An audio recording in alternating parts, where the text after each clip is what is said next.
Buenos días, amables televidentes. Soy José Alberto Tejada Echeverry, presentándoles el programa institucional del Canal 2, informativo Nuestra Gente. Hoy nos acompañan en el estudio el doctor Federico Vallejo. Él es el director de Economía de la Universidad Santiago de Cali. Buenos días, doctor Vallejo. Buenos días, ¿cómo estás? Está también con nosotros José William González. Él es directivo del gremio empresarial Grupo Multisectorial. Buenos días, José William. Buenos días, José Alberto, y a todos los televidentes. Y también nos acompaña nuestro periodista jefe, Cristian Peñate. Buenos días, doctor José Alberto, al doctor José William y al doctor Federico Vallejo, y ante todo a toda la teleaudiencia que nos ve aquí en la ciudad de Cali, en el departamento del Valle, y donde llega nuestra señal. Un abrazo cariñoso para cada uno de ustedes, y el tema hoy es económico, un tema social, un tema en el cual queremos comprometerlo con lo que está pasando con Colombia y Venezuela. Muy bien, recuerde que nos puede ver en www.canal2.co, canal2.co. Hoy vamos a hablar de las relaciones colombo-venezolanas a propósito de la crisis que el país vecino está viviendo desde diciembre anterior, cuando el presidente Hugo Chávez tuvo que ser internado de urgencia por una recaída en su enfermedad de cáncer. Las informaciones son muy contradictorias. Ayer circuló por las redes sociales una noticia según la cual Chávez ya había muerto.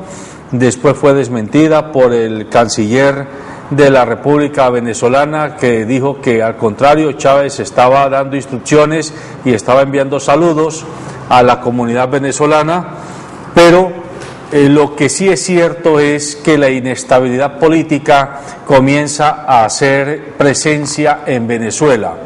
Medios de comunicación como Globovisión han comenzado a recibir el impacto de esta crisis, puesto que ante el hecho de que el 10 de enero anterior el presidente debía posesionarse, el Globovisión en sus programas comenzó a sacar unas pequeñas cápsulas informativas donde exponía extractos de la Constitución bolivariana en la cual se mencionaba que el 10 de enero de cada año el presidente debe posesionarse ante la Asamblea Nacional y en caso de no hacerlo ante el Tribunal Supremo de Justicia.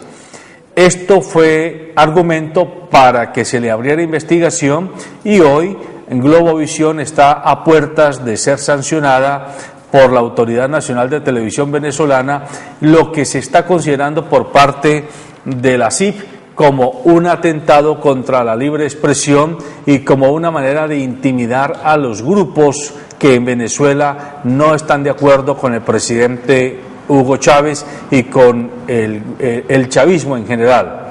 Mientras tanto, nosotros en Colombia nos preguntamos qué va a pasar si Chávez muere, qué va a pasar si Chávez sigue vivo pero en una situación donde no pueda actuar como presidente por su estado de salud, y cómo afectará esto el proceso de negociación con las FARC, y también cómo afectará el restablecimiento y la dinámica de las relaciones comerciales colombo-venezolanas. Por eso entonces hoy vamos a hablar de estos temas para orientación de nuestros televidentes. Doctor Vallejo, usted es todos los días profesor de economía y todos los días se la pasa buscando información, noticias, comparando cifras, comparando escenarios económicos, y por lo tanto le toca mirar qué pasa entre Colombia y los países vecinos y el resto del mundo. Le pido el favor que nos haga una primera aproximación a la lectura que usted le hace a la situación colombo-venezolana hoy. Bueno, ahí hay, digámoslo así, una cuestión que es relevante. Hay que entender primero cuál es la dimensión del comercio con Venezuela. La dimensión del comercio con Venezuela en este momento dice que es un socio comercial muy importante. De hecho, nuestras exportaciones, de cada 100 pesos que exportamos, alrededor de 10 pesos están yendo hacia Venezuela. Eso viene así históricamente desde el año 1999.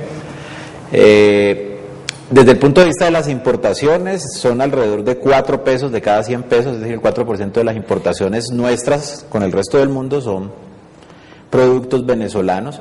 Si miramos esas dos comparaciones de valor, lo que podemos concluir simplemente es que nosotros tenemos una balanza comercial favorable, es decir, les vendemos a ellos más de lo que ellos nos venden a nosotros. Dicho en otras palabras, Venezuela es un comprador de productos colombianos.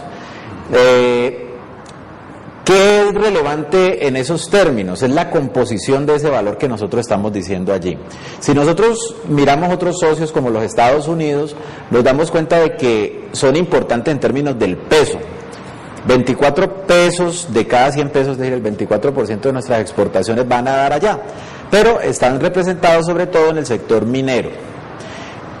En anteriores programas, José Alberto, hemos conversado acá con el doctor Peñate también, sobre la composición del empleo. Es más importante la cantidad de puestos de trabajo que se generan en los productos o en ese valor que se manda para Venezuela de que el que se manda con Estados Unidos. Hemos dicho, el sector minero en Colombia representa menos del 1% del empleo total. ¿Qué quiere decir eso? Esos 24 pesos que mandamos para Estados Unidos no generan muchos puestos de trabajo, mientras que por el otro lado, esos 10 o 12 pesos que mandamos para Venezuela en valor están representados en artículos intensivos en mano de obra, en particular lo del sector automotriz, por ejemplo, y otros bienes manufacturados y textiles, por ejemplo, también, que son más intensivos en mano de obra y que por lo tanto tienen un impacto mayor sobre el empleo. Digamos, en América, el continente americano, doctor Federico, siguiendo ese orden que usted está entregando y ampliando a cada uno de los televidentes que están pendientes de la información, Venezuela en estos momentos en la economía, Venezuela ¿cómo está? Usted me habla del 10%, sí, pero ¿hay otros países en América que superan ese 10%? Sí, ¿En la región Colombo-Venezuela, con Colombia? No, con América. Aparte de los Estados Unidos, En la relación de Venezuela con otros países. Estados Unidos, Venezuela, Ecuador, es en el orden. Sí, para nosotros. O sea, segundo está Venezuela. Sí, en economía, o sea, en intercambio comercial. Intercambio con nosotros, sí, cómo no. Perfecto. Ajá. En el tema de lo que pasó en la debacle económica entre Colombia y Venezuela en el año 2009-2010, cuando estaba el presidente Álvaro Uribe Vélez, todavía digamos, el gobierno venezolano le debe a los empresarios colombianos, todavía le debe. ¿Hay secuelas de eso? Ahí hay una política, ahí hay dos elementos, uno más lo que dicen los medios internacionales en contra del régimen de Hugo Chávez y otro más concreto frente a lo que es realidad.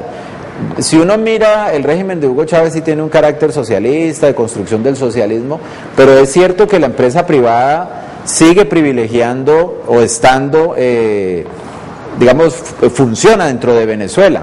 Y el hecho de que funcione dentro de Venezuela implica algo, y es que hay una cierta gobernabilidad que no depende solamente de los procesos de relaciones internacionales en términos de la política. ¿Qué quiere decir eso? Quiere decir que hay unos aspectos de la gobernabilidad que van más allá de la relación entre mandatarios. Y lo que funciona en términos de las relaciones particulares, es decir, de empresarios privados venezolanos con empresarios privados colombianos, es mucho más relevante que esa partecita que nos puso en crisis en el 2010. Si ustedes miran la caída del 2010, en esa relación y en esa crisis, digámoslo así, entre los presidentes, se recupera rápidamente, porque el problema de la economía y del mercado, digamos que tiene una dinámica que trasvasa un tanto esas lógicas de la política. No es que no dependa de ella, sino que en el largo plazo depende, digamos, es mucho más estable la relación que se hace entre grupos de particulares, porque son muchas personas. No estamos hablando de grandes inversionistas que mandan hacia Venezuela productos, estamos hablando de pequeños productores del calzado, de pequeños productores del cuero, de empresas que hacen pequeña manufactura, pero también, ¿qué les pareció duro en el 2010, en la crisis, el sector automotriz en particular, ¿cierto? Entonces miren que eso tiene sus bemoles, eso digamos que hay que desmenuzarlo un poco porque no es generalizable una situación de crisis entre los países. En ese mismo sentido yo pienso, para terciar un poco en lo que José Alberto estaba haciendo en la introducción, más allá de la relación o de la vida de Chávez o de la muerte de Chávez, como los pregonan algunos necrofílicos por allí, me parece que la cuestión de la relación colombo-venezolana trasciende ese tipo de situación, me parece a mí. y digamos así, las dinámicas propias tanto del mercado como de la política van más allá de personajes concretos, más allá de un Uribe, más allá de un Chávez como tal. Ya. Allí, hay algo importante allí en lo que el profesor dice, y es que independientemente de cualquier crisis de un pueblo, las personas, la comunidad siguen necesitando servicios, tienen que levantarse, ir a su trabajo, necesitan comida, necesitan ropa, necesitan transporte. O sea, la demanda va a mantenerse, la demanda está allí de una u otra manera exigiendo todos esos productos, esos servicios, apoyando lo que decía el profesor. Entonces va más allá, las relaciones entre los empresarios son las que pueden lograr sostener esa mecánica y esa dinámica de exportación e importación, lo que va a permitir que de una u otra manera ese mercado se sostenga y se mantenga. Diferente ya en otros campos donde pues de una u otra forma la ausencia o la presencia de Chávez va a afectar de una u otra manera la funcionalidad de algunas organizaciones, pero independiente de eso, en cierto porcentaje la dinámica comercial se mantiene. Pero ¿sabes qué, José William? Hay algo que ha preocupado mucho la economía de algunos empresarios. En esa crisis que ha dicho el doctor Federico que mencionamos, 2009-2010, algunos empresarios nuestros quebraron. Algunos empresarios nuestros realmente se sintieron agobiados por esta situación porque invirtieron de tal manera que ahí fue casi el 80% de la inversión y les costó que el gobierno venezolano, que los empresarios venezolanos le pagaran a los colombianos y no pudieron. O sea, la banca no les permitió ser sólidos, solventes sobre esta situación. Y yo creo que, de acuerdo al planteamiento que ha hecho nuestro director José Alberto Tejada, la supuesta muerte del presidente de Venezuela, Hugo Chávez Frías, va al traste con los empresarios y puede ser un colapso económico con aquellos empresarios que están comenzando. Y hablo, doctor José William, el tema de los microempresarios, de aquellos que le apuestan a todo para seguir adelante. Hay otro punto que hay que tener en cuenta. Todos los estudios vaticinan que en este año va a haber una gran devaluación del bolívar y esto va a generar una enorme inflación en Venezuela y muy posiblemente, y más si llegase a confirmarse que Chávez muere y que comienza a haber un desorden político en el vecino país, muchos colombianos residentes en Venezuela podrían regresar a Colombia. En Venezuela viven más de 2 millones de colombianos. Y entonces, sobre todo los departamentos limítrofes, norte de Santander, Santander del Sur, etcétera, en la Guajira, podrían verse afectados por un retorno masivo en el muy corto plazo de nacionales. Bueno, es probable, digámoslo así, cuando existen esos fenómenos de revaluación, sí es cierto que puede haber esa tendencia, digámoslo así, porque lo que está poniéndose en términos relativos es cuánto vale un salario en Colombia con respecto a un salario en Venezuela. Para ponerlo en perspectiva, cuando se revalúa el peso allá, es decir, cuando se está devaluando, cuando el peso pierde poder adquisitivo, lo que se está diciendo es que la plata en Venezuela va a comprar cada vez menos los bolívares. Entonces, si lo comparamos con respecto a los salarios aquí, puede haber un incentivo para que la gente se devuelva. A eso se refiere el profesor José Alberto. Pero ¿cuál es el quid del asunto? Colombia tampoco va a estar inmune a ciertos procesos de revaluación frente a otras monedas. No nos olvidemos que gran parte de la locomotora minera, ¿cierto?, va a implicar una gran entrada de dólares al país. En los estudios que han hecho ANIF y otros, en el último foro que se hizo aquí en Cali, planteaban ellos ya directamente que incluso pueden pensar en que el peso colombiano frente al dólar llegue a estar alrededor de los 1.700 y si no por debajo, de 1.600, perdón, incluso por debajo de 1.600 pesos. Es decir, el dólar se va a poner barato, es decir, el peso va a tener más... va a ganar frente al dólar, pero eso nos perjudica como exportadores, obviamente. Le va a dar mayor credibilidad. Doctor Federico, ¿sabe? Hay algo que el pasado domingo el doctor Federico Rengifo, el ministro de Energía y Minas, nos comentaba y decía que el gobierno colombiano le está apostando a la minería, le está apostando. Y yo creo que ahí sí, yo no sé, yo quiero que usted analice bien el planteamiento que lo va a hacer. ¿En qué sentido? Si Colombia le está apostando a la minería, se va a solidificar el peso colombiano. ¿Y cómo quedaría Venezuela en este sentido? Claro, pero no, pero el punto es que la, entre comillas, solidificación del peso colombiano es un arma de doble filo. Lo que vamos a tener son dólares muy baratos, lo cual va a incentivar las importaciones. Y va a encarecer las exportaciones. Sí. Y por lo tanto, entonces Venezuela podría comprarnos menos. Correcto. Entonces, sí, eso es todo lo que pasa. Eso es lo que va a estar pasando. Se frenan esos procesos del comercio porque se vuelven caros los productos colombianos en términos de la moneda que rige el comercio internacional, que es sobre todo el dólar. Vamos a asumir que ustedes dos son dos gurúes que hemos contratado en nombre de Colombia y de Venezuela. A los dos gurúes de la economía colombiana les voy a pedir que hagan un vaticinio. ¿Qué se puede esperar razonablemente, es decir, con los datos de los que disponemos, para las dos economías? Antes de meternos en el tema de la política, para las dos economías. Yo considero que aquí tenemos algo que no todas las veces tenemos la oportunidad, y es un referente, que fue lo que sucedió en la crisis Chávez-Uribe. Y sí fue una crisis ya estatal donde realmente pues las órdenes desde el Estado en Venezuela fueron restringir el mercado colombiano.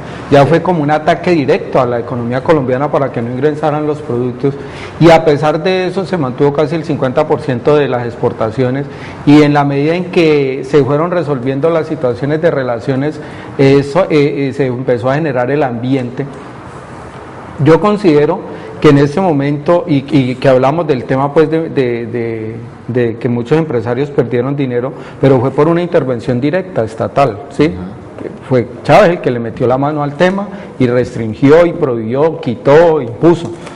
En ese momento, en el caso de que Chávez no regresara a Venezuela, pues se va a originar, y lo sabemos, toda una crisis allí política y económica, pero a diferencia del anterior no vamos a tener un Estado en contra de los empresarios colombianos, en contra de la política colombiana de llevar productos allá. Lo que yo considero es que de una u otra manera pues nos vamos a ver afectados, sin embargo más por condicionamientos de los que hablamos ahora a nivel global y la valorización del peso colombiano. Sin embargo, si nosotros analizamos históricamente, los grandes empresarios o inversionistas colombianos en Venezuela, la gran quiebra se dio fue cuando el bolívar estaba como en 19, 20 pesos, que alcanzó y terminó en 7, 8 pesos.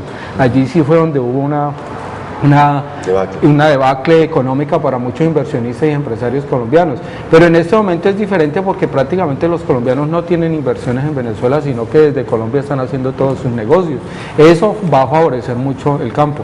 Yo lo que considero es que sí se van a presentar algunos inconvenientes, pero no de talla mayor ni apocalípticos, pues en cierta medida. En el tema de comercio no lo veo de esa forma. Lo que yo concibo es que en el momento en que Chávez no esté, pues iba a haber como una especie de anarquía, y muchos poderes o personajes fuertes que manejan ciertos sectores van a tener incidencia, van a tener pues como manera de entorpecer cosas, pero habría que analizarlo más puntualmente a ver qué tanto afectaría a Colombia, ¿no? Correcto, yo estoy de acuerdo con lo que está pensando José William, porque digámoslo en estos términos, las voluntades políticas, si uno mira la relación que hay en este momento de Santos, aún con el gobierno de Chávez, que es izquierdista, es buena. Santos, viniendo de donde viene y siendo quien es él, un delfín finalmente, pues si Chávez llega a faltar, y eso implicara, en el supuesto caso de que eso implicara, porque finalmente el movimiento venezolano no es solo Chávez, que cayera ese régimen, pues mejor aún. Las condiciones, yo creo que en términos de la relación están dadas, que tenemos un presidente en Colombia que, a pesar pues de ser abiertamente liberal, es menos radical que el presidente que teníamos anterior, que era el presidente Uribe, con su radicalismo de alguna manera afectaba un poco más eso por su manejo de finquero que le daba a ciertas cosas, me parece a mí. Entonces digamos que aquí hay una relación mucho más pensada, mucho más seria, mucho más estable, y eso garantiza que cualquier escenario de Venezuela implique una buena relación con Colombia, o lo contrario, pase lo que pase en Venezuela, eso no va a implicar que quede en el poder allá, vaya a querer no tener buenas relaciones con Colombia. Doctor Federico y televidentes, algunas encuestas nacionales en Venezuela se han publicado a través de los medios nacionales en torno al la supuesta muerte del presidente Hugo Chávez Frías, y hablan precisamente de la economía ¿qué va a vivir ese país? ¿Cómo va a bajar, digamos, el poder del bolívar, más de lo que está? Y hicieron la encuesta, y prefieren los venezolanos, digamos, tener productos colombianos y pagarlo el precio que lo venden los empresarios colombianos, que tener productos ecuatorianos y brasileños. ¿Por qué? Prefieren tener productos colombianos antes que tener y pagar más por productos ecuatorianos y brasileños. Por la calidad, es simple. Si usted mira el desarrollo o la tradición que tenemos nosotros aquí en la fabricación de calzado, por ejemplo. Entonces no es lo mismo una tradición marroquinera como la que nosotros tenemos, no es lo mismo una tradición textilera como la que tenemos en el Valle de Aburrá, no es lo mismo una tradición en la producción de plásticos y envases, ¿cierto? Lo cual implica que hay una preferencia en términos de calidades. Entonces tiene que ver un tanto con eso. Si usted le dicen en este momento vamos a traer un computador boliviano o tal producto, una prenda de vestir boliviano, salvo alguna que no sea digamos así artesanal, que sería de mucho valor, uno como que desconfiaría de una producción en serie en Bolivia, de alguna manera, porque uno dice, bueno, ¿qué experiencia tienen ellos? Entonces eso está asociado a esa tradición que nosotros ya tenemos dentro del mercado. No sé, el profesor José William, ¿qué? No, sí, allí radicalmente lo que juega un papel importante es que el consumo de productos colombianos en Venezuela viene hace muchos años, es una tradición, son productos muy conocidos, son productos de consumo masivo que hace rato están en los hogares venezolanos, entonces no es sencillo, es como a nosotros que nos cambien de pronto algunos productos de los que habitualmente utilizamos. Eso le da una fortaleza al producto colombiano, le da una fortaleza a los empresarios colombianos que va a permitir que se sostenga un comercio. Doctor Federico, ¿por qué 800.000 bolívares, que es el sueldo mínimo que hay en Venezuela, al venezolano digamos, le es más fácil vivir mensualmente con 800.000 bolívares que un colombiano que gana casi los 600.000 pesos colombianos, que le cuesta vivir con esos 600.000 pesos?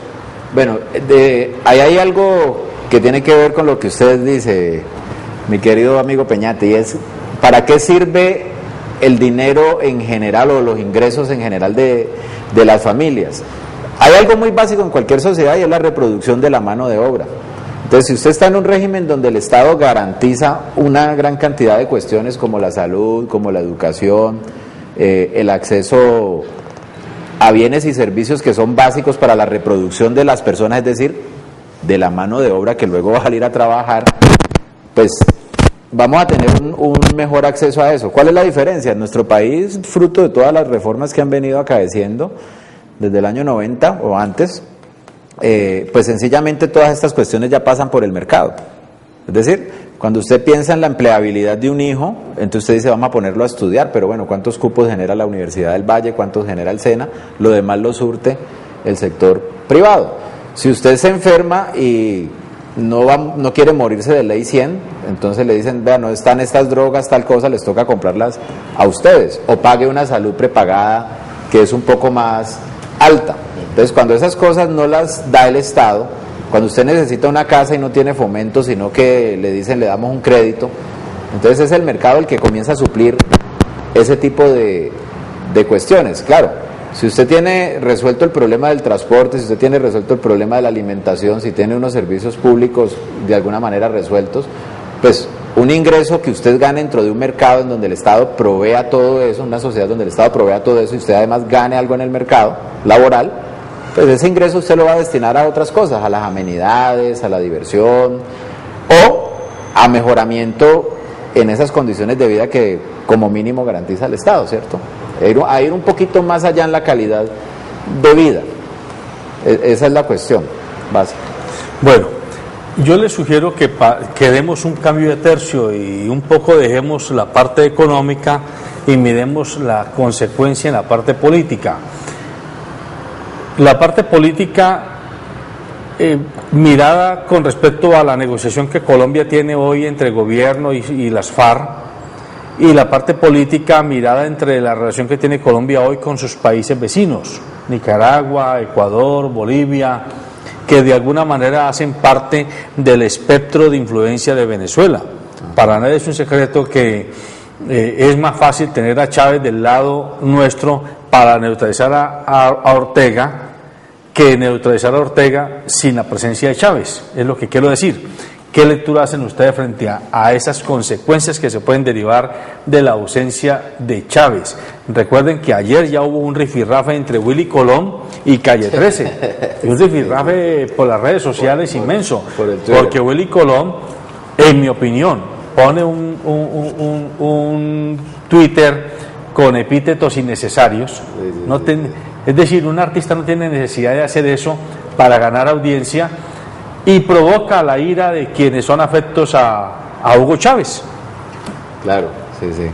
Lo concreto que dijo fue que Venezuela tenía un presidente maduro y otro podrido.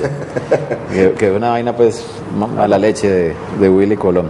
Pero bueno, más allá de eso, hay que entender, yo pienso, es el proceso de paz, o de lo que se ha iniciado como proceso de paz en Colombia, y el papel que han jugado los diferentes actores. Hugo Chávez, me parece a mí, ha sido muy importante, pero hay que entender que esa importancia me parece que estaba relegada en la primera etapa de acercamiento. Es decir, el proceso de paz ya ha logrado una cierta dinámica propia que va más allá de esos momentos iniciales del acercamiento. De hecho, miren que las conversaciones de paz, con o sin la anuencia de Chávez y sin sus discursos grandilocuentes y alargados también en el tiempo, han ido funcionando, porque ya se ha ido creando como una cierta institucionalidad alrededor del mismo proceso como tal. Entonces, a mí me parece que la tesis que tiene Álvaro Leiva Durán sobre ese respecto, me parece que es pertinente. Álvaro Leiva, en un artículo hace poco de prensa, decía justamente eso, que se hacía esa pregunta, y él decía, no, mira, aquí ya hay un proceso que no depende tanto de Hugo Chávez y de estos otros actores como tales, y hay que entender cuál es el rol que hay de Venezuela dentro del proceso también. Es decir, se ha dicho que Venezuela va dentro del proceso como un acompañante, ¿cierto? Y que esté como acompañante, que es un animador del proceso, eso que tú decías, que de pronto de manera indirecta les hable al oído por allá a los de las FARC y les diga, oiga, no, pues tranquilos, cálmense, pero no tiene una anuencia, digamos, una injerencia directa. Unos países son acompañantes, pero los que son garantes directamente del proceso son Cuba y Noruega, ¿cierto? Son como garantes. Entonces hay que entender esos dos roles que están allí y que son distintos, porque ya el papel de garante ya implica una intervención como mayor compromiso, como juez imparcial dentro del proceso, ¿cierto? Entonces yo no creo que se relativice algo en ese sentido, y yo me acogería a la tesis de Álvaro Leiva en ese sentido. No sé, José William, ¿cómo bueno, yo pues ahí, sin ser muy experto en análisis político y de relaciones internacionales, lo que uno puede observar frente, digamos, a la relación de Colombia con Brasil, con Argentina, con Bolivia, Ecuador y Nicaragua, es que de una u otra manera se ha logrado mejorar en muchos aspectos. Vemos que con Ecuador pues la distensión fue total.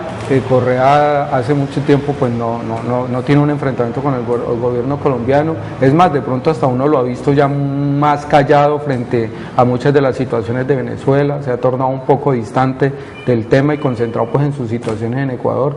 Con Bolivia y con Argentina de una u otra manera se ha mantenido una relación estable, con Brasil pues con la presidenta hay una muy buena relación.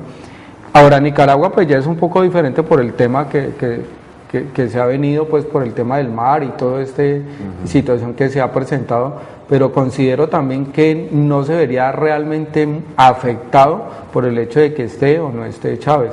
Ya es más de que se logre mantener eso que se ha avanzado, se solidifique y se mantenga una buena relación de manera internacional. En esa parte de política, antes de cámara, y le digo a los televidentes antes de cámara, con el doctor José William, charlábamos precisamente este tema, y él me comentaba, Cristian, se muere Chávez, se muere el chavismo. Yo digo que no. Y yo quiero traer a colación para entrar en la parte política, porque ¿cuáles son los raizales del chavismo? ¿Hasta qué punto, hasta qué porcentaje el chavismo se mantiene en un equilibrio con la muerte de Chávez? Y además, ¿hasta dónde llega el poder de Chávez cuando muera? Cuando él le ofreció Por ejemplo, en la campaña proselitista de Cristina Fernández de Kirchner, la presidenta de Argentina, le patrocinó esa campaña política, donde apoyó a Ortega en Nicaragua, donde apoyó a Evo Morales en Bolivia, buscando consolidación, fortaleza en América y buscando apoyo. Yo creo que la parte política, doctor Federico, el chavismo, no hablando solamente de un personaje, sino de un emporio, el chavismo se solidificó en América tratando de decir el gobierno bolivariano. ¿Usted qué dice? Bueno, yo lo veo como un movimiento que va más allá de los personajes. Si uno mira en el análisis de la política pública, una cosa es la política de Estado y otra cosa es la política de gobierno. Porque en la política de Estado se establecen unos lineamientos que son suprapersonales.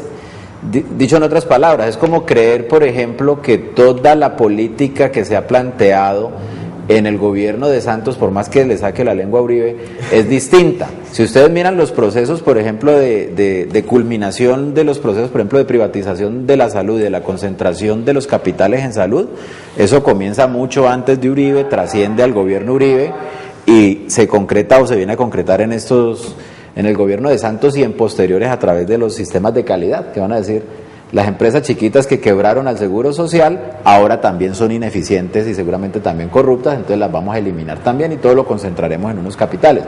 Eso es una política de Estado. ¿Cuál es la política de gobierno? Los matices que se dan alrededor de eso.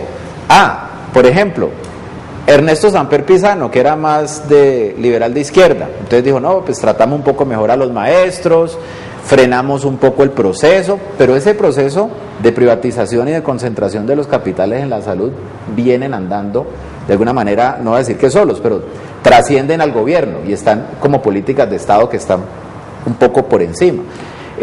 Yo creo que Venezuela en este momento tiene unas políticas de Estado en los procesos digámoslo así, de nacionalización de muchas actividades, de la recuperación de un poder político para las clases populares, que trasciende al mismo Chávez. Lo grave sería, digámoslo así, el grado de confrontación que se dé en ese momento, que llegara a faltar Chávez, y lo digo con una preocupación cierta por el pueblo venezolano, y es el tipo de estrategia que se ha venido planteando desde el interior del chavismo mismo, y es, por ejemplo, el problema de armar a la comunidad.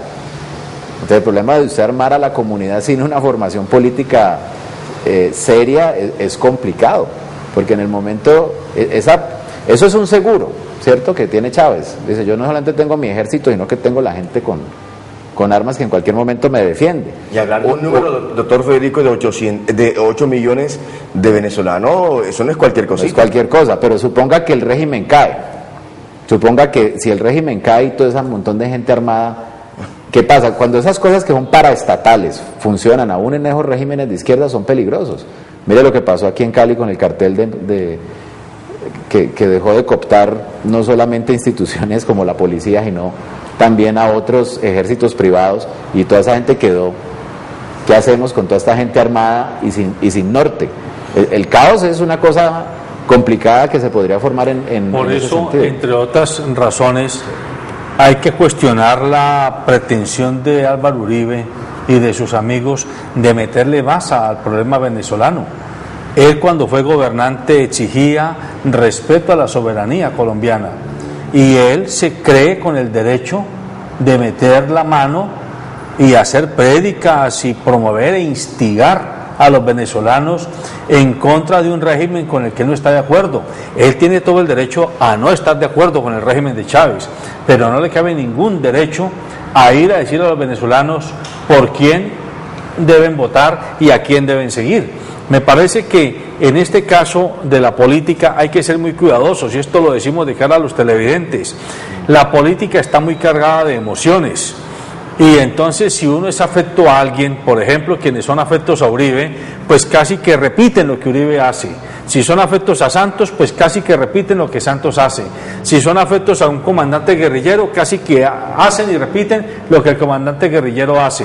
Pero hay que tener buen juicio, porque así como nosotros reivindicamos el derecho a ser soberanos, también los venezolanos hoy más que nunca tienen derecho a que los dejemos en paz y a que les respetemos su situación, haciendo votos porque no vaya a ocurrir que se termine despedazando Venezuela, porque entre otras cosas, algo que hay que hacer notar y que muy pocos editorialistas de la prensa mencionan, y es que Venezuela, con un grado de polarización tan alto como el que ha tenido en los últimos años, y allá no hay confrontación armada, allá la pelea es con discursos, allá la pelea es con mítines como el que se va a hacer el próximo 23 de enero, mañana. O sea, allá sí hay democracia. Claro, allá sale la oposición mañana y hace una gran marcha, y al lado está la marcha de los oficialistas, pero no están con bombas molotov, ni con papas bombas, ni dándose bala venteada unos y otros. En eso Venezuela nos da un ejemplo de participación democrática, y en otro punto nos da un ejemplo. En las elecciones de octubre, Venezuela tuvo elecciones donde participó el 85% del censo electoral, es decir, de cada 100 personas que estaban en situación de votar, 85 salieron a votar. Por Chávez una gran parte y por Capriles otra gran parte, pero dirimieron su conflicto en las urnas. Aquí en Colombia el 52% de las personas salimos a votar. Es decir, de cada 100 personas, la mitad salimos a votar y la mitad nos quedamos en la sala tomando café y despotricando de lo que se hace y de lo que no se hace en este país, pero todos con una inacción aberrante.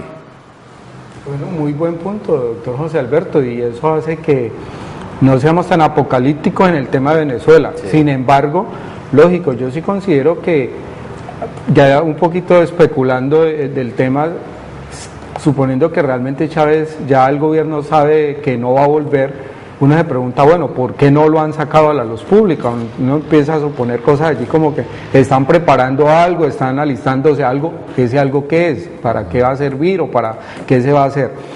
Y la verdad, pues, y sucede como en el mercado, en el tema de mercadeo, muchas veces la respuesta de la gente no se va a saber sino hasta el momento. Realmente no vamos a saber cuál va a ser la respuesta del pueblo venezolano y más de los adeptos a Chávez si en un caso se anuncia la muerte de Chávez.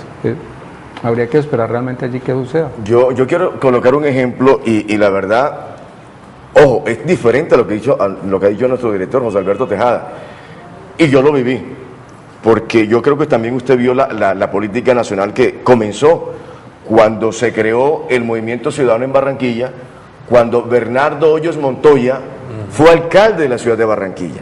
Yo quiero traer a colación este ejemplo, doctor Federico, doctor Tejada y doctor José William y televidentes, porque realmente ahí marcó un hito el Movimiento Ciudadano. ¿Qué pasó allí? Bernardo Hoyos Montoya, un padre, un sacerdote, conocedor, estudioso de la problemática de la idiosincrasia del barranquillero, no siendo barranquillero sino pereirano, pero educado en Antioquia, estudia de una manera amplia lo que está pasando en Barranquilla, y él se compromete desde abajo hacia arriba, haciendo obras, haciendo parte social, y crea un movimiento. Ese movimiento lo catapulta a ser alcalde de la ciudad de Barranquilla, porque ese movimiento viene de estrato 0 a estrato 1 y por si acaso estrato 2, de ahí no pasa, que lo colocan allí en una de las mejores votaciones en la historia de Barranquilla para elegir a un alcalde, Bernardo Hoyos Montoya. ¿Qué pasa? Montado Bernardo Hoyos, el padre Bernardo Hoyos, los de estrato 0, estrato 1 y estrato 2 suben a la parte norte. Bueno, hay que aclarar que Barranquilla, lo del sur son la gente de estrato bajo y lo del norte son de la clase alta. Los del sur pasan a tener unos puestos políticos altos y a tener unos carros que nunca habían tenido, unas mansiones o unas casas que nunca habían tenido, y la gente de abajo empieza a vivir en la parte de arriba.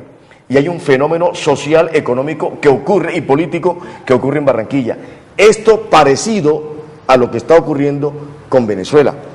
Lo digo con propiedad porque tengo familiares en Venezuela, tengo sobrinos venezolanos, tengo hermanos venezolanos, y donde me dicen que ahora en diciembre, cuando fui a felicitarlo, a llamarles para desearle un feliz año, yo les pregunto sobre la situación, me dijo, hermano, no hables porque de pronto mi teléfono está confiscado y de pronto estamos hablando mal del presidente Chávez y me vayan a hacer algo a mí. Hasta esta situación, y yo la coloco, la pongo en consideración de ustedes televidentes porque me ocurrió el pasado 31 de diciembre. Entonces es una situación que yo dije, vaya, es compleja lo que pasó hace muchos años en Barranquilla y lo que está ocurriendo en Venezuela.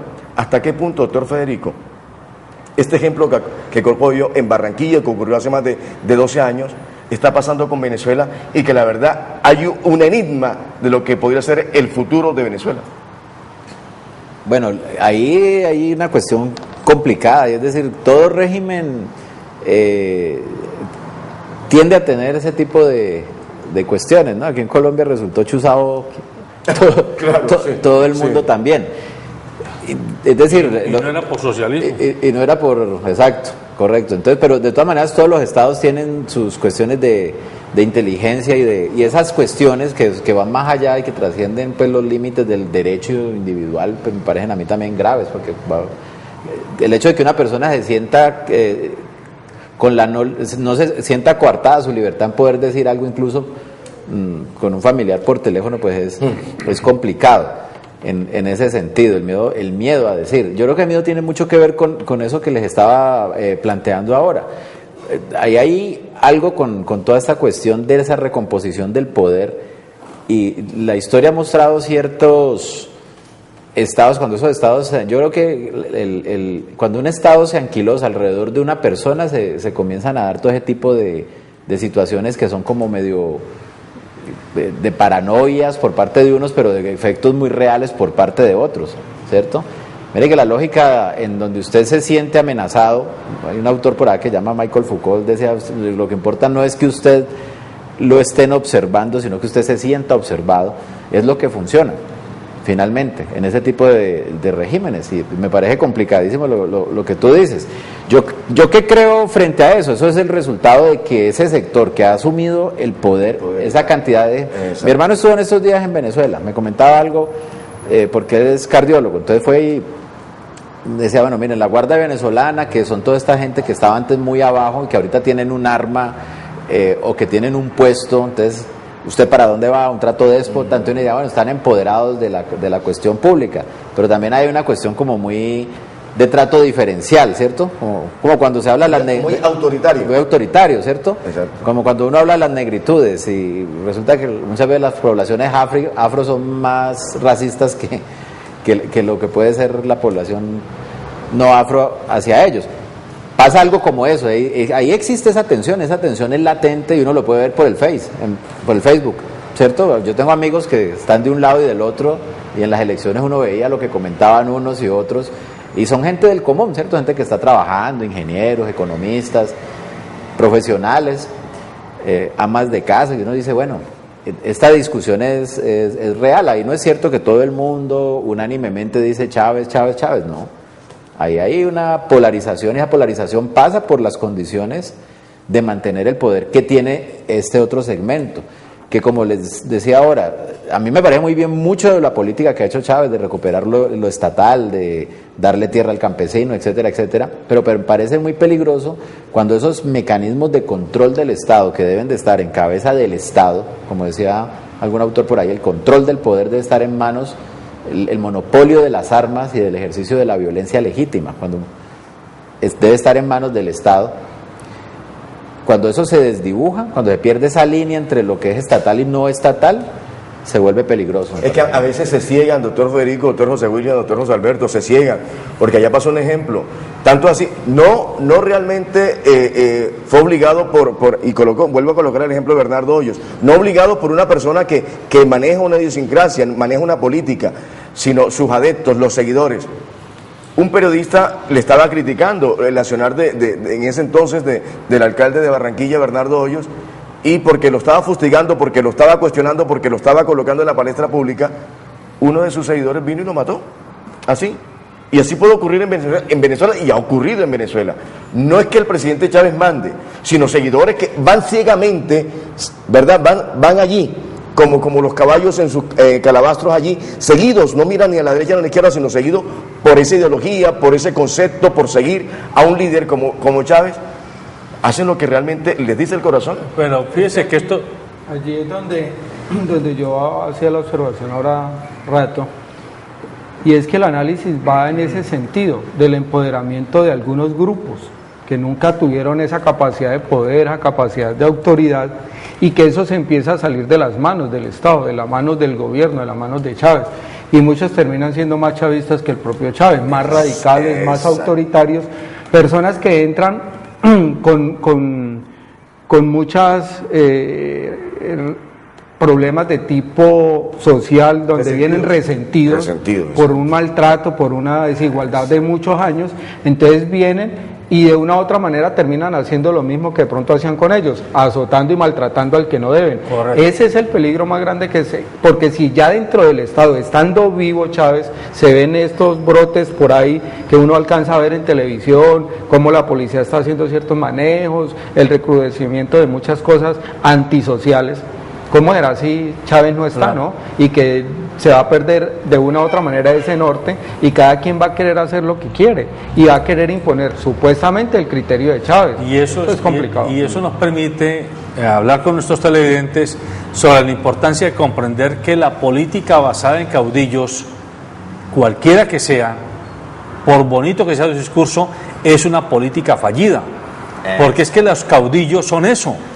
Personas que incorporan en sí mismos el poder del Estado y se convierten en lo que Luis XV decía, el Estado soy yo. Y no es así. No hay ninguna persona, por brillante que sea, por preparada que sea, que tenga la capacidad y el equilibrio y la sabiduría de concitar los acuerdos que interesan a la comunidad, a la sociedad. Por eso es tan importante respetar la política, pero hacer política con P mayúscula. Y aquí vale la pena hacer otra observación. ¿Esos caudillos en qué se incuban? Se incuban en esos estados de corrupción, en esos estados de discriminación, en esos estados de segregación que las élites y las oligarquías de nuestros países han predicado y han entronizado, y que el pueblo, por una vía o por otra, comienza a desprenderse. Los COPEI y las acciones democráticas se comieron a Venezuela durante 100 años. Y claro, allá en lugar de haber existido las FARC, que es lo que aquí ha pasado con las oligarquías que le han cerrado el camino de la movilidad social a muchos sectores, pues allá lo que hicieron fue escoger un caudillo que entre otras cosas viene del ejército, porque Hugo Chávez es un militar, eso no nos podemos olvidar. Por más que hoy predique socialismo, por más que hoy predique democracia, etcétera, es un militar y se comporta como un militar, y eso no se puede perder de vista. Pero que no se diga tampoco que solo los países latinoamericanos son los países que, porque su población tiene poca educación, se convierten en presa fácil de los caudillos y de la manipulación política, ¿no? Porque estamos viendo en Europa, sea como sea, España, Grecia, Italia misma, Portugal, tienen mucho más nivel educativo en la media de su población que América Latina, y sin embargo miren esos países como están por el despeñadero. Entonces uno pregunta, ¿qué es lo que hace que la grey humana, es decir, que la sociedad humana se deje direccionar tan fácil o bien por caudillos o bien por grupos corruptos que se entronizan en el poder del Estado, o bien por irresponsables que nos mandan por despeñaderos? Yo creo que lo que anotas es cierto, ahí hay que diferenciar, y estamos totalmente de acuerdo. Incluso yo veo mucho más refrescado todo el discurso del chavismo ahora que Chávez se ha callado un poco, como le dijo el rey, que no está, porque se han hecho notables otras personas del equipo que están detrás y que reflejan eso que debe de representar en nuestros países los partidos políticos. Es decir, un movimiento político es un movimiento que plantea un conjunto de tesis, de ideas. Entonces no son las personas, es un conjunto. Ojalá nosotros tuviéramos esa cultura política, ¿cierto? O que nuestros partidos no fueran simplemente clubes electorales, sino que tuvieran un conjunto de tesis para defender y nos identificáramos y ubicáramos eso, porque eso sí sería democracia en el mejor término para nosotros aquí en Colombia. Yo creo que lo que le va quedando al chavismo de responsabilidad en términos de mantener esa cultura política, es educar políticamente al pueblo para que entienda eso. Hay algo que de pronto no hemos tocado y que yo he estado como analizando, y que el resultado de esa práctica, la que voy a hablar, solo la vamos a ver en caso de que Chávez salga del espacio venezolano, es que cuando él entró al gobierno empezó a implementar una ideología, una doctrina que en este momento se está llevando desde el preescolar, desde la escuela, y básicamente es un modelo copiado del modelo cubano, el modelo de protección de Fidel Castro, donde fidelizó de una u otra manera a todo su pueblo y puso a cada cubano que cuidara de cada cubano para que no se perdiera la ideología, y eso ya lleva un proceso casi de 12 años. ¿Eso qué va a pasar? Ahí algo ya se ha hecho, ya hay mucho joven, hay mucho... vamos a esperar eso lo vamos a ver es ahora. En el momento en que realmente llegue una crisis, vamos a ver hasta dónde esa doctrina caló en el pueblo y qué es lo que va a pasar con eso. Perdóname, Cristian, y el peligro, que ese sí peligro, que sería indeseable, es que lo que hasta ahora se ha resuelto por vía de las movilizaciones y de la confrontación verbal terminara en confrontaciones bélicas. Claro, eso sí sería muy terrible para Venezuela. Y eso es lo que teme precisamente América en torno a esta situación. Yo plantearía algo, doctor Tejada, y es la fórmula Maduro-Chávez y la fórmula Uribe-Santos. Pasaría algo como lo que está ocurriendo con Colombia, que esa relación entre Uribe y Santos se rompieron, se quebraron, a la relación cuando muera Chávez, lo de Maduro. Yo planteo eso, se rompería, se acabaría, digamos, en gran manera este tema del chavismo con la entrada de Maduro, con lo que está pasando con nuestro gobierno nacional. Con la diferencia de que Maduro no tendría respirándole en la nuca a Chávez, como si Santos ha tenido a Uribe respirándole en la nuca todo el tiempo. Pero se ha mantenido. Pero se ha mantenido. Pero es que Chávez va a morir, en esa hipótesis. ¿Usted qué dice, doctor Federico? No, yo creo que hay lo que les decía ahora, una cosa son las políticas de Estado, otra cosa son las políticas de gobierno. Los gobiernos tienen encarnados en los gobernantes de turno ciertos matices, pero hay una línea que es general y eso tiene que ver con lo que José William decía. Entonces, aquí hay toda una generación que nació con la revolución de Chávez y que se educó con esos valores. La guerra la cuenta el que la gana, y la educación se hace en esos términos. Así es. Si ustedes miran los textos de historia, hasta hace muy poco, para hablar solamente de los textos de historia, pues no se habla mucho de la reivindicación del indígena, por ejemplo. Si usted mira un texto de los negros, ¿cierto? No. Es decir, habían unos héroes que vinieron, un tal Sebastián de Belalcázar que vino, y entonces para el rey de España, entonces el tipo era todo un héroe porque hizo eso, no dijo que aquí había un montón de gente que ya estaba establecida y que fue expropiada de su tierra, que eran poblaciones indígenas. Esa historia comenzó a contarse en Colombia solamente hace muy poco. De hecho, la educación, por supuesto, en Venezuela obedece al régimen, y pues ni más faltaba que no fuera así. Todo régimen genera ese tipo de cultura. El emprenderismo como materia obligatoria desde kinder hasta la universidad en Colombia está haciéndole toda una apología a la opción que vende el capitalismo, ¿cierto? Esa cosa que se dejó en la caja de Pandora encerrada, que es la esperanza. Yo también puedo llegar hasta allá. Y eso lo impuso el presidente Álvaro Uribe, de alguna manera, intentando sustentar esas bases y que son ideológicas. Finalmente es una formación ideológica de la gente a través de la educación. Y la educación es un troquel que formatea ideológicamente a las personas, eso no se puede negar. Habría que mirar, como dice José William, qué va a pasar con esta generación que se educó, estos jóvenes que se educaron dentro del chavismo, ¿cierto? Me parece que hay que ubicar dos cosas con lo que tú dices. ¿Cuál es el Chávez? Ese Chávez 1, ese Chávez 1 que intentó tomarse el poder por la fuerza como militar, y ese Chávez 2 que luego dijo, no, voy a participar por la vía democrática. Si ustedes miran las dos cosas ahí, en términos de una confrontación armada con el poder, con un intento de derrocamiento del Estado y de la Constitución anterior, en el gobierno o digamos así, en la acción de Chávez no se da, porque él llegó por la vía democrática al poder. Esas tesis viejas que habían ahí dos autores, ¿cierto?, que planteaban eso en la vieja izquierda, que decían si se podía llegar poco a poco, ¿cierto? Bernstein decía que si se podía llegar poco a poco al poder, ¿cierto? Y otros decían no, Rosa Luxemburgo decía no, razón o revolución, hay que llegar al poder por las armas y tumbamos las cosas. Mire que Chávez de alguna manera demostró un caso histórico en el que el poder se puede acceder por esa vía. ¿Cuál es la cuestión? Que él ha conservado y han hecho un llamado ellos de alguna manera a conservar el orden es fundamental. El orden es fundamental, sea a través de una estrategia que es medio militar, que es armar al pueblo directamente, pero es como un seguro que él tiene. A mí otro caracazo no me lo van a meter. Si me van a declarar un golpe de Estado, lo que va a salir es la gente a la calle, sí. ¿Cierto? Entonces es como una especie de seguro, lo mismo que teníamos en la Guerra Fría. Ese es el poder, doctor. Armas sin utilizar aquí y armas sin utilizar acá. Entonces un poder grandísimo que tiene tomando Chávez. Allí hay algo de lo que estábamos hablando y lo que hablamos con Cristian, del tema de ¿por qué mi teoría de que cuando muere Chávez muere el chavismo? Porque el tipo de líder de Chávez no admite un tipo de líder igual al lado de él, porque no hay cabida para él. Y si nos referimos a Uribe, mónteme un Uribe al lado de él nunca se lo va a permitir.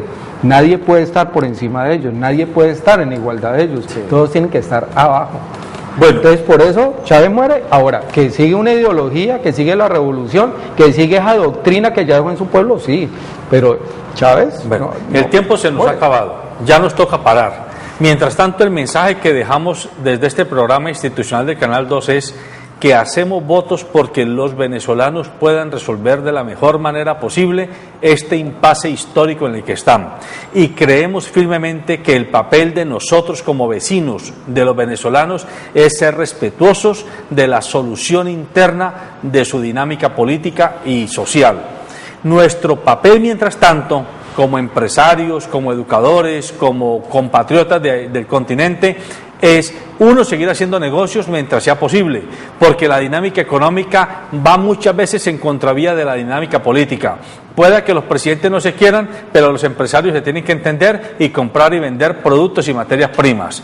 En segundo lugar, estar dispuestos desde Colombia a abrir las puertas de algún tipo de apoyo político, estratégico que requiere el país vecino en el evento de que Chávez no esté y en el evento de que allí surja conatos de violencia, porque hay que evitarle a Venezuela definitivamente que vaya a recorrer un camino tortuoso como el que Colombia ha venido recorriendo en los últimos 60 años.